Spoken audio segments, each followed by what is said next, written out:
أعوذ بالله من الشيطان الرجيم.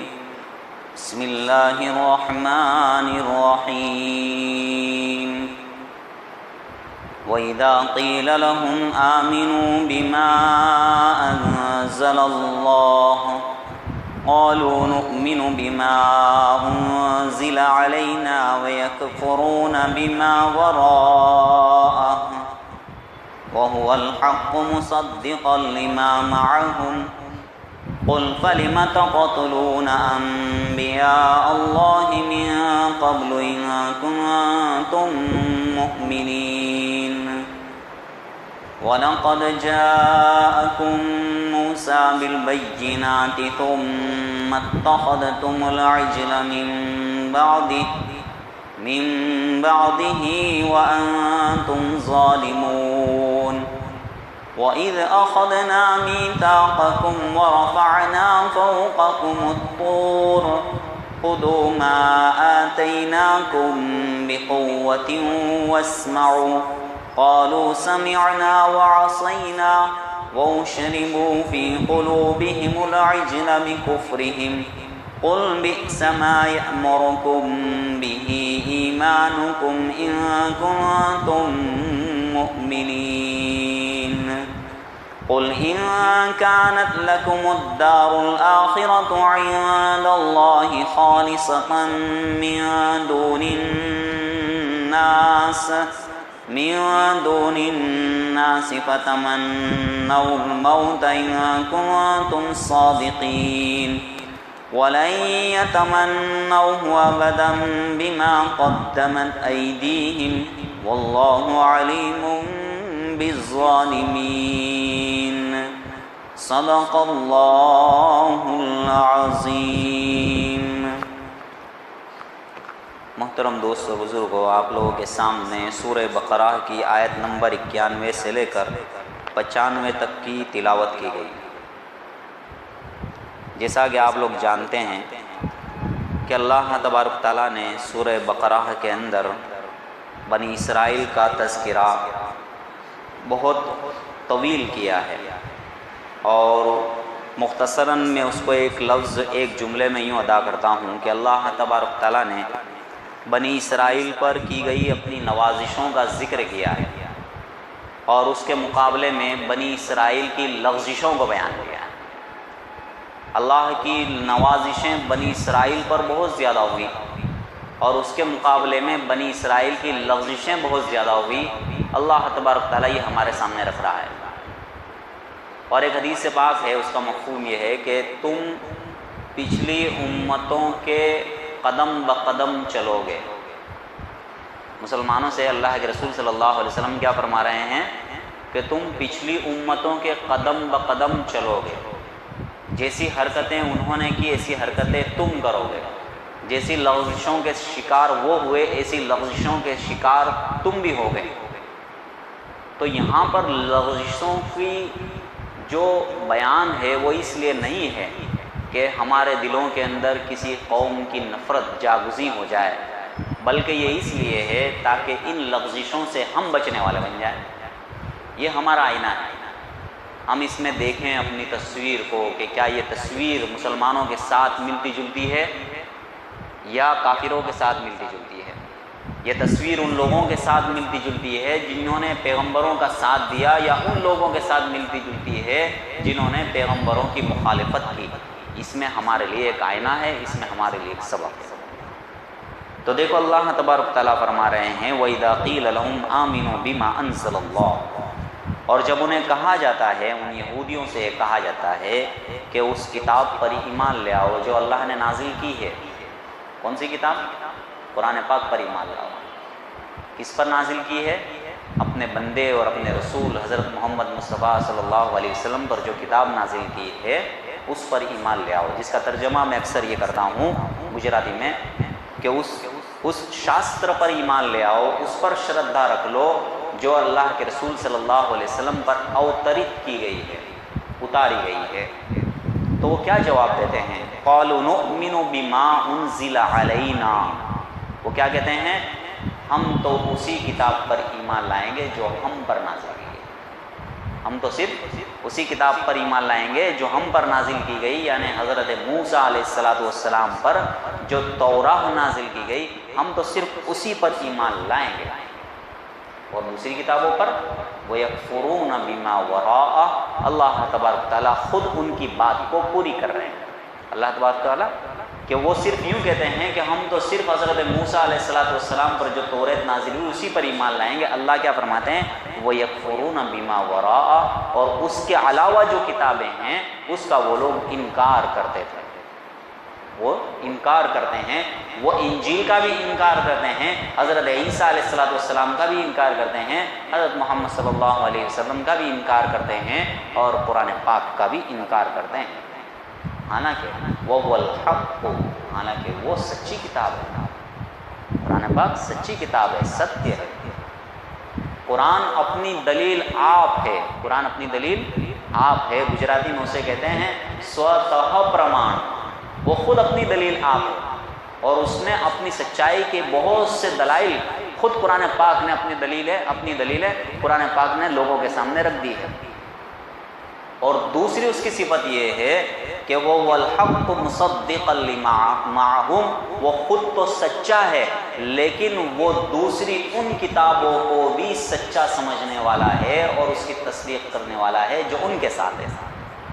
یہ قرآن پاک کی اور یہ اسلام کی وسیع الظرفی ہے، اور یہ دین جو پھیلا ہے اور یہ اس دین نے جگہ پکڑی ہے ساری دنیا کے انسانوں کے اندر، وہ اس کی وسیع الظرفی کی بنا پر ہے کہ قرآن کا تعلق دوسری کتابوں کے ساتھ، جیسا کہ حضرت مولانا عبد الماجد دریابادی رحمۃ اللہ نے لکھا ہے کہ قرآن کا دوسری کتابوں سے تعلق منافات کا نہیں، ویرودھ کا نہیں ہے، بلکہ اتفاق کا ہے۔ یعنی قرآن یہ نہیں کہتا کہ مجھ سے پہلے کوئی کتاب نہیں آئی ہے، محمد صلی اللہ علیہ وسلم یوں نہیں کہتے کہ مجھ سے پہلے کوئی نبی نہیں آیا۔ ہاں، اللہ کے رسول کے بعد کوئی نبی نہیں آئے گا، قرآن کے بعد کوئی کتاب نہیں آئے گی، لیکن قرآن خود کہتا ہے اس سے پہلے انجیل آئی، قرآن خود کہتا ہے اس سے پہلے توراہ آئی، قرآن خود کہتا ہے اس سے پہلے زبور آئی۔ تو قرآن اپنے سے پہلے والی کتابوں کی تصدیق کرنے والا ہے، تو مان لو اسے۔ وہ خود تمہیں انومودن دے رہا ہے، تمہیں سمرتھن دے رہا ہے، تمہارے وجود کو وہ سویکار کر رہا ہے، تمہارے استتو کو سویکار کر رہا ہے، بہت بڑی چیز ہے۔ اور اللہ تبارک تعالیٰ نے اسلام کے اندر یہ وسعت رکھ کر ساری دنیا کو اس کی طرف کھینچا ہے۔ آج دنیا میں جو یہود ہے، جو پاکیزہ روح ہیں، جنہوں نے ایمان قبول کیا ہے، جو نصرانی ہے، جو عیسائی ہے، جنہوں نے ایمان قبول کیا اور جس کی بہت بڑی تعداد ہے، وہ ان کے لیے آکرشن کس میں ہے؟ ان کے لیے آکرشن اسی مدعے کے اندر ہے، مصدقا لما معہم، کہ قرآن کیا کہتا ہے؟ توراہ بھی اللہ کی کتاب ہے، انجیل بھی اللہ کی کتاب ہے، قرآن بھی اللہ کی کتاب ہے۔ تو توراہ کو ماننے والے کے دل میں اس کے لیے عزت آئے گی، انجیل کے ماننے والے کے دل میں اس کے لیے عزت آئے گی کہ یہ میری کتاب کو جس کو میں ابھی مان رہا ہوں اس کی بھی وہ بیسیکلی اور بنیادی طور پر تصدیق کر رہا ہے، بنیادی طور پر تصدیق کرتا ہے، پوری تصدیق نہیں کرتا لیکن بنیادی طور پر۔ ایک طرف وہ یہ بھی کہتا ہے کہ اللہ کی طرف سے توراہ نازل ہوئی، اللہ کی طرف سے انجیل نازل ہوئی، ایک طرف وہ دوسری طرف یہ بھی کہتا ہے کہ انسانوں نے اپنے مفادات کے لیے، اپنے استھاپت ہتوں کے لیے اس کے اندر الحاق کیا، اس کے اندر ہستکشیپ کیا، اس میں تحریف کی، اس میں تبدیلی لے کر آئے، یہ بھی قرآن پاک کہتا ہے۔ تو قرآن پاک کہنا یہ چاہتا ہے کہ جو توراہ میں نازل ہوا، جو انجیل میں نازل ہوا، وہی قرآن پاک نے اپنی اصل شکل میں دنیا والوں کے سامنے پیش کیا ہے۔ یہ دو جواب دیے اللہ تبارک تعالیٰ نے، کس بات کے؟ یہود کے اس دعوے کے کہ ہم بھی ایمان والے ہیں، ہم بھی تو توراہ پر ایمان رکھتے ہیں، ہم بھی تو حضرت موسیٰ علیہ السلام پر ایمان رکھتے ہیں، ہم سلسلہ وحی اور سلسلہ نبوت کے منکر نہیں ہیں، ہم خود سلسلہ نبوت اور سلسلہ وحی کے قائل ہیں۔ اللہ تبارک تعالیٰ ایک تیسرا جواب بھی دے رہے ہیں، قُلْ فَلِمَ تَقْتُلُونَ أَنْبِيَاءَ اللَّهِ مِنْ قَبْلُ إِن كُنتُم مُؤْمِنِينَ۔ اے یہودیو، اللہ کے رسول سے حکم دے رہا ہے کہ آپ فرما دیجئے تو پھر تم اللہ کے پیغمبروں کا قتل کیوں کرتے رہے اس سے پہلے؟ اگر تم یوں کہتے ہو کہ ہم توراہ پر ایمان لانے والے ہیں تو توراہ پر ایمان لانے کا تقاضا تو یہ تھا کہ پیغمبروں کی بات بھی مانتے، پھر تم نے پیغمبروں کو قتل کیوں کیا؟ حضرت یحییٰ کو قتل کیوں کیا؟ حضرت زکریا کو قتل کیوں کیا؟ حضرت عیسیٰ علیہ السلام کے قتل کے در پر کیوں ہو گئے؟ اگر تم ایمان رکھنے والے ہوتے تو پیغمبروں کو قتل نہیں کرتے. اگر پیغمبروں کو قتل کیا ہے اور تم نے کیا ہے، تمہارا اتہاس اس بات کی گواہی دے رہا ہے، تو اس کا مطلب یہ ہے کہ توراہ پر بھی تمہارا ایمان نہیں ہے. تم صرف لفظی جمع خرچ کر رہے ہو، باتوں کے دھنی ہو، صرف وانی ولاس کر رہے ہو. خود توراہ پر بھی تمہارا ایمان نہیں ہے. اگر توراہ پر تمہارا ایمان ہوتا تو تم پیغمبروں کو قتل نہیں کرتے. تو آپ فرما دیجئے قل فلما، تو تم کیوں قتل کرتے رہے اللہ کے پیغمبروں کو اس سے پہلے؟ ان کنتم مومنین، اگر تم سچے ہوتے، اگر تم مومن ہوتے تو تم ایسا نہ کرتے. اگر تم مومن ہو تو بتاؤ تم کیوں قتل کرتے رہے. آگے اللہ تبارک تعالیٰ ارشاد فرما رہا ہے، ان کی ایک اور لفظش، بہت بڑی لفظش کو بیان کر رہا ہے. وَلَقَدْ جَاءَكُم مُوسَىٰ بِالْبَيِّنَاتِ، اور البتہ تحقیق، یہ پرانا ترجمہ، اور آج کے نئے زمانے کا ترجمہ کہ یقیناً حضرت موسیٰ علیہ السلام تمہارے پاس روشن دلیلیں لے کر آ چکے. حضرت موسیٰ علیہ السلام کیا لے کر آئے؟ عصا لے کر آئے ہیں، جو اللہ کے حکم سے اژدہا بن جاتا تھا. حضرت موسیٰ علیہ السلام اپنی بغل کے اندر اپنا ہاتھ ڈالتے اور اسے باہر نکالتے تو وہ چمکدار بن جاتا تھا. حضرت موسیٰ علیہ السلام جب بنی اسرائیل کو دریائے نیل کے سامنے لے کر پہنچے تو دریائے نیل 2 حصوں میں بٹ گیا. یہ حضرت موسیٰ علیہ السلام کو اللہ تبارک تعالیٰ نے دلائل دے کر اور چمتکار دے کر اور معجزات دے کر تمہارے پاس بھیجا. کیا ہونا چاہیے تھا؟ ان دلائل کو دیکھ کر، ان شواہدات کو دیکھ کر، ان معجزات کو دیکھ کر کہ تم حضرت موسیٰ علیہ السلام کی پیروی کرتے ہیں، تم اللہ کی بات کو مانتے، تم دین پر عمل کرنے والے بنتے، لیکن اس کے باوجود تم نے کیا کیا؟ تم اتخذتم العجل من بعدی. حضرت موسیٰ علیہ السلام کے طور پر چلے جانے کے بعد تم نے بچھڑے کو معبود بنا لیا. تم نے بچھڑے کو معبود بنا لیا. شیطان نے سامری کے دل میں ڈالا اور سامری نے لوگوں کو بہکا دیا کہ حضرت موسیٰ علیہ السلام اپنے معبود کے پاس جو طور پر گئے ہیں وہ غلطی کی، ان کا معبود تو یہ رہا، یہ بچھڑا ہے. یہ دنیا والوں کی بہت پرانی ایک غلطی ہے کہ وہ یا تو پرکرتی کی پوجا کرنے لگتے ہیں یا تو کسی ویکتی کی پوجا کرنے لگتے ہیں. دنیا میں شرک 2 ہی طرح کا ہے، ایک تو پرکرتی پوجا ہے اور ایک ویکتی پوجا ہے. مورتی پوجا بھی اصل میں ویکتی پوجا کا ہی ایک روپ ہے، اس کی کوئی اصل حقیقت نہیں ہے، کیونکہ جس انسان کی مورتی ہوتی ہے اصل میں اس انسان کی پوجا کی جاتی ہے، وہ ویکتی پوجا ہی ہے. مورتی پوجا بھی ویکتی پوجا ہی ہے. اسی لیے قرآن پاک کی جو تردید ہے آپ دیکھیں گے زیادہ تر اس کی تردید وہ یہی ہے کہ وہ پرکرتی پوجا کے اوپر اور ویکتی پوجا کے اوپر زیادہ حملہ کرتا ہے اور اس کے اوپر زیادہ اعتراض کرتا ہے. جیسا قرآن کہتا ہے کہ لا تسجدوا للشمس ولا للقمر، تم نہ سورج کو سجدہ کرو نہ چاند کو سجدہ کرو. تو اس میں پرکرتی کی تمام چیزیں آ گئی، اس میں بچھڑا بھی آ گیا کیونکہ پراکرتک چیز ہے، فطری چیز ہے اور قدرتی چیزیں ہیں. تو کسی بھی قدرتی چیز کی عبادت کرنے کی اللہ تبارک تعالیٰ نے ہمیں حکم نہیں دیا، اور کسی بھی انسان کی عبادت کرنے کا، کسی ویکتی کی عبادت کرنے کا بھی اللہ تبارک تعالیٰ نے حکم نہیں دیا. حضرت ابراہیم علیہ السلام کی زندگی میں حالانکہ مورتی پوجا کا بھی ذکر ہے، تینوں قسم کے شرک کو وہاں پر بیان کر دیا ہے. حضرت ابراہیم علیہ السلام کی زندگی میں آپ دیکھ لیجئے کہ انہوں نے تینوں طرح کے شرک کی تردید کر دی. تو اللہ تبارک تعالیٰ کیا فرماتے ہیں کہ ہم نے موسیٰ علیہ السلام کو دلائل دے کر بھیجا، اس کے باوجود تم نے بچھڑے کی گوشالہ پرستی کی، بچھڑے کی پوجا کرنے والے بن گئے. وَأَنْتُمْ ظَالِمُونَ، اور تم ظلم کرنے والے تھے. بچھڑے کی پوجا کرنا وہ ظلم ہے. کس پر ظلم ہے؟ اپنے آپ پر ظلم ہے. انسان جو ظلم کرتا ہے، اللہ کے حکم کو توڑتا ہے، تو وہ اللہ پر ظلم نہیں کرتا، اپنے آپ پہ ظلم کرتا ہے. اللہ تبارک تعالیٰ کی ہستی اتنی اعلیٰ اور عرفہ ہے کہ کوئی اس پر ظلم نہیں کر سکتا. انسان اپنے آپ پہ ظلم کرتا ہے. شرک کیا، شرک کی بنیاد کے اوپر جہنم میں جائے گا اور ہمیشہ ہمیشہ کے لیے اس کو جلنا پڑے گا. آگے فرماتے ہیں وَإِذْ أَخَذْنَا مِيثَاقَكُمْ، اور جب ہم نے تم سے عہد لیا، اور جب ہم نے تم سے قرار لیا. کس بات کا قرار لیا؟ کہ تم تمہارے پاس جو رسول آئے ہیں اس کی پیروی کرو گے، تمہارے اوپر جو کتاب نازل ہوگی رسول کے ذریعے سے اس کتاب کی تم پیروی کرو گے. لیکن تم نے پیروی نہیں کی، وعدہ کر لیا لیکن وعدے کو توڑ دیا. تو اللہ تبارک تعالیٰ نے کیا کہا، کیا کیا؟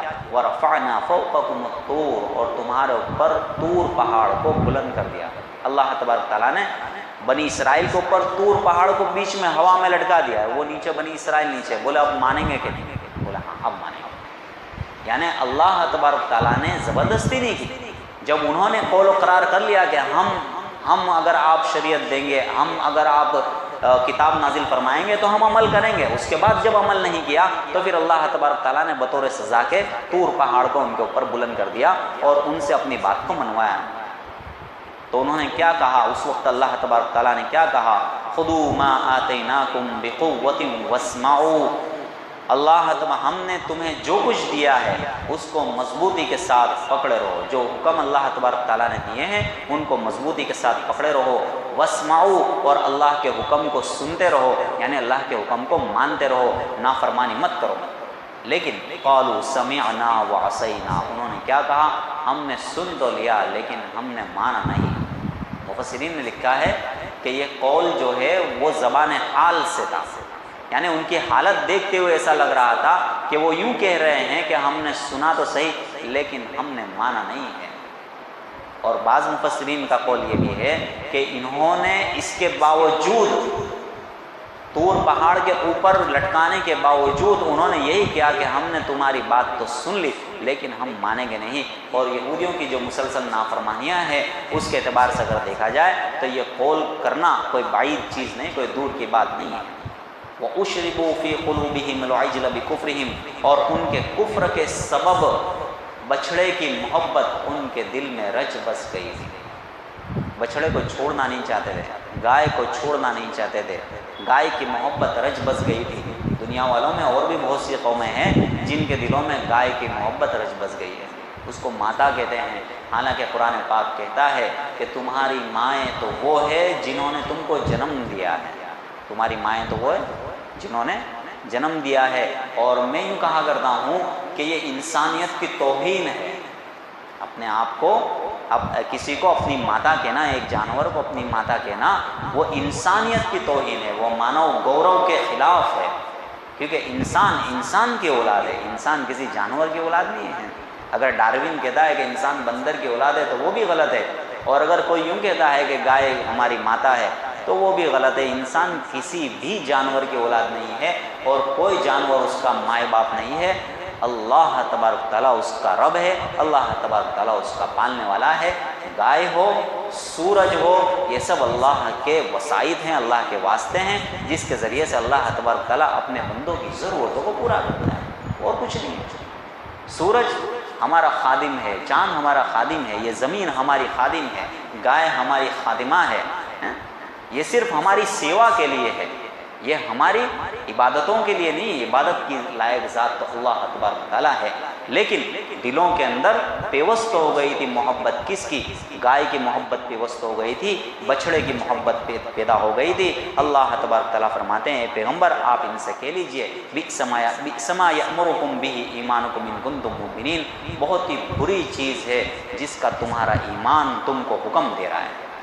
یہ جو بچھڑا جو ہے بہت ہی بری چیز ہے، یہ شرک ہے، یہ بہت ہی بری چیز ہے۔ تمہارا جو ایمان ہے، تمہاری یہ جو شردا ہے، یہ تم کو بہت بری چیز کا حکم دے رہی ہے۔ ان کنتم مومنین، واقعی میں اگر تم ایمان والے ہو تو۔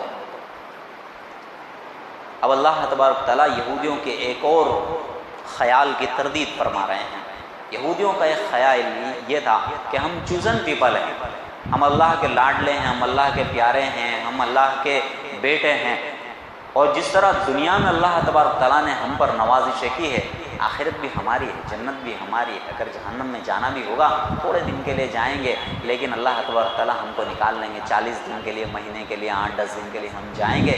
جتنے دن ہم نے بچھڑے کی پوجا کی اتنے ہی دن جائیں گے، اس سے زیادہ ہم جانے والے نہیں ہیں۔ اللہ تبارک تعالیٰ فرماتے ہیں قُلْ إِنْ كَانَتْ لَكُمُ الدَّارُ الْآخِرَةُ عِنْدَ اللَّهِ خَالِصَةً مِنْ دُونِ النَّاسِ، اے پیغمبر صلی اللہ علیہ وسلم آپ فرما دیجئے کہ اگر آخرت کا گھر اللہ کے یہاں، اللہ کے پاس خاص تمہارے لیے ہے، دوسرے لوگوں کو چھوڑ کر، یعنی جنت تمہارے لیے ہے، تمہارے علاوہ کسی اور کے لیے جنت نہیں ہے، باقی سب جہنم میں جانے والے ہیں۔